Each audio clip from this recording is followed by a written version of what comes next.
Seguimos con la parte 2 de la clase de relación ventilación-perfusión. En el video anterior yo les pregunté qué otras causas de hipoxemia conocen.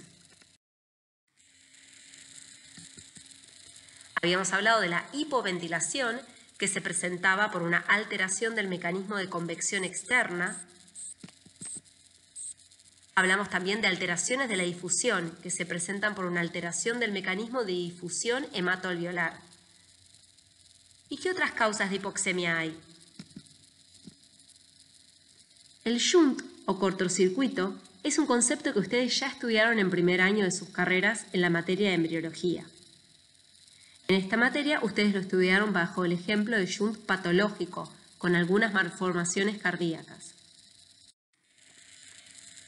Por ejemplo, en embriología estudiaron que una comunicación interventricular podía poner en contacto la sangre del ventrículo derecho, que presenta sangre desoxigenada o con una muy baja presión parcial de oxígeno, con la sangre del ventrículo izquierdo, que se encuentra oxigenada o con una alta presión parcial de oxígeno. De este modo se produciría un pasaje de sangre desoxigenada desde las cavidades derechas hacia las cavidades izquierdas del corazón. De este modo, disminuyendo la presión parcial de oxígeno en la sangre del ventrículo izquierdo y también en la circulación sistémica, a la que fluye después de pasar por el ventrículo izquierdo. Así podemos entender cómo este mecanismo genera hipoxemia o una disminución de la presión parcial de oxígeno en la sangre arterial. Este mecanismo se llama shunt o cortocircuito, ya que el pasaje de sangre cortocircuitea al capilar, en este caso el capilar pulmonar, donde la sangre se cargaría de oxígeno en condiciones normales.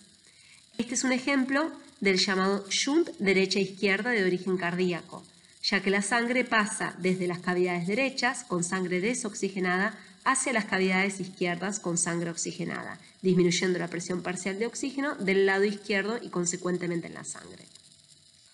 Solamente el shunt derecha-izquierda genera hipoxemia. Por el contrario, un shunt izquierda-derecha, es decir, con pasaje de sangre oxigenada de las cavidades izquierdas hacia la sangre desoxigenada de las cavidades derechas, no genera hipoxemia. Simplemente la sangre va a pasar por el capilar pulmonar teniendo una presión parcial de oxígeno un poquito más alta antes de ponerse en contacto con los alvéolos. Ahora bien, ahora que ustedes están más avanzados con sus carreras, ya saben que no alcanza con que solamente se pongan en contacto las cavidades derechas e izquierdas para que haya un shunt derecha-izquierda. Es decir, que no alcanza con que haya una comunicación interventricular para que haya flujo derecha-izquierda. ¿Qué otro elemento es necesario para que se presente este flujo? Efectivamente, es necesario que haya una fuerza impulsora. ¿Sí? La vemos acá, nuestra fuerza impulsora. Es decir, esta fuerza impulsora es una diferencia de presión que genera un flujo de sangre, que es lo que vimos en la clase de introducción como flujo hidráulico, que es generado por una diferencia de presión y que permitiría este shunt y este pasaje de derecha a izquierda. Ahora bien, si en un shunt derecha-izquierda el flujo va de cavidades derechas e izquierdas es porque hay una mayor presión en las cavidades derechas. Y sabemos que esto no es así habitualmente, que en condiciones normales la presión de la sangre en las cavidades derechas es menor que en las cavidades izquierdas del corazón. Para que sea mayor la presión del lado derecho que del lado izquierdo, tiene que haber un cambio en la resistencia vascular pulmonar, de manera tal que ésta aumente y que como consecuencia el trabajo que realiza el ventrículo derecho sea mayor y genere mayores presiones intraventriculares, de manera tal que haya un flujo derecha-izquierda generada por una mayor presión del lado derecho en relación al lado izquierdo, es decir, generado por un gradiente de presiones. Ahora bien, este ejemplo de malformaciones cardíacas no es el único ejemplo de shunt. Ya vieron en la primera clase de fisiología respiratoria que existe un pequeño shunt fisiológico que representa menos del 5% del caudal, por el cual hay un pequeño pasaje de sangre desoxigenada hacia las cavidades izquierdas. Este se produce, por ejemplo, a través de las venas de Tevesio, que son venas que drenan sangre venosa del corazón hacia el ventrículo izquierdo, llevando sangre desoxigenada hacia las cavidades izquierdas. Otra vía de pasaje de shunt fisiológico son las venas bronquiales, que transportan sangre venosa de los bronquios y drenan en parte las venas pulmonares, llevando sangre desoxigenada hacia la aurícula izquierda. De este modo, como ustedes estudiaron en la primera clase de fisiología respiratoria, la presión parcial de oxígeno de la sangre arterial sistémica es un poquito menor que la presión parcial de oxígeno que sale de los capilares pulmonares. Y esto es debido. Otra manera en la que pueden presentarse los shunts es de manera extracardíaca, generalmente de forma pulmonar. Si bien vamos a hablar de esto más extensamente más adelante en esta clase, quiero introducirles el concepto inicial. Por ejemplo, si la sangre pasa desde las ramas de las arterias pulmonares con sangre desoxigenada a un capilar pulmonar en contacto con un alveolo cerrado, digamos, es decir, que no está adecuadamente ventilado, ya sea por motivos fisiológicos o patológicos. Esa sangre va a pasar al otro extremo del capilar pulmonar sin oxigenarse adecuadamente. Así, la sangre pasa a un lecho arterial con una baja presión parcial de oxígeno, generándose un shunt pulmonar y posiblemente genere hipoxemia. Por último, una cuarta causa de hipoxemia es una alteración de la relación ventilación-perfusión en cuanto a su distribución regional en el espacio. A esto vamos a dedicar una buena parte de la clase de hoy. Además, les voy a mostrar cómo el shunt es un caso extremo de alteración de la relación BQ, donde la ventilación tiende a cero. Como dijimos anteriormente, en estos 4 mecanismos de hipoxemia que vimos hasta ahora, la presión parcial de oxígeno en sangre arterial va a estar reducida en todos los casos, es decir, que va a haber hipoxemia, ¿sí? Sin embargo, vamos a poder distinguir a la hipoventilación del resto de estas causas porque va a ser la única que genera hipercapnia, es decir, que genera una elevada presión parcial de dióxido de carbono en sangre. Esto es debido a la relación inversamente proporcional que existe entre ventilación alveolar y presión parcial de dióxido de carbono en sangre arterial. Por supuesto que uno acá podría plantearse la siguiente pregunta.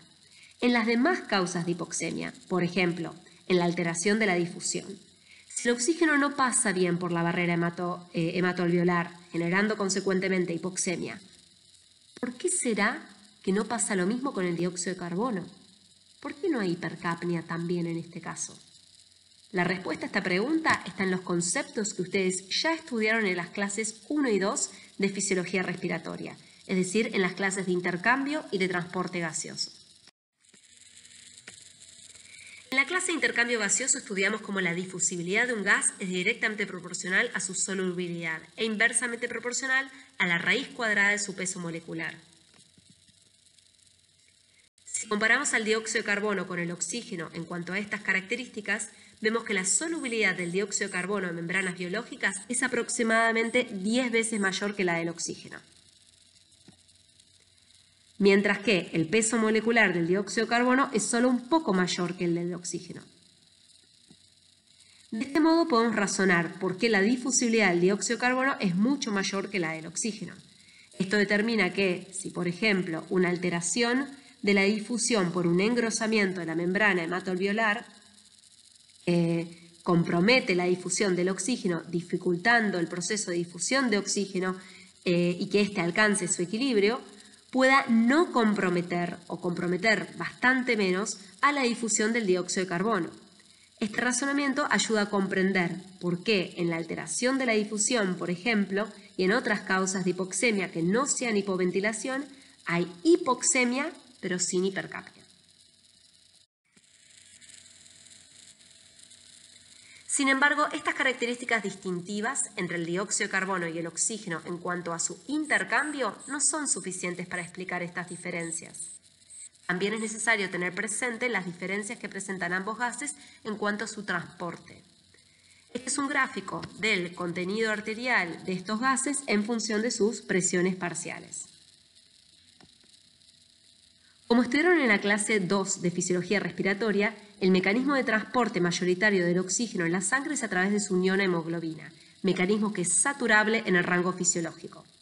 Esto determina que la relación entre contenido de oxígeno y presión parcial de oxígeno en sangre sea no lineal en el rango fisiológico. Por el contrario, el mecanismo de transporte mayoritario del dióxido de carbono en la sangre es como bicarbonato y en menor medida como otras especies químicas. El mecanismo no es saturable en en el rango fisiológico y determina que la relación entre contenido de dióxido de carbono y presión parcial de dióxido de carbono en sangre sea lineal en el rango fisiológico. Esto es importante, ya que, como vimos hace un ratito, la fuerza impulsora que determina la difusión de los gases a través de la membrana hematoalveolar es la diferencia de presión parcial entre estos gases a ambos lados de la membrana. Esto hace que la fracción disuelta de estos gases, es decir, la que ejerce presión parcial, sea determinante para la difusión de los gases a través de la membrana hematoalveolar y no el contenido de estos gases en sangre. Así, en este rango, ¿sí?, para el oxígeno puede haber cambios en la presión parcial del gas disuelto sin que esto genere grandes cambios en el contenido de sangre de este gas. Por el contrario, para el dióxido de carbono, los cambios de presión parcial del gas disuelto siempre se corresponden con cambios proporcionales en el contenido en sangre de este gas. Las implicancias clínicas de esta explicación la vamos a entender en mayor profundidad hacia el final de esta clase. Entonces, pasemos a repasar las diferencias regionales de la ventilación alveolar en un individuo de pie, que es algo que ya estudiaron en la clase pasada de mecánica ventilatoria. En base a esto, díganme, en una persona de pie, ¿dónde es mayor la ventilación alveolar? ¿En las bases o en el ápice pulmonar? ¿Y por qué? Esto lo vamos a contestar en el próximo video.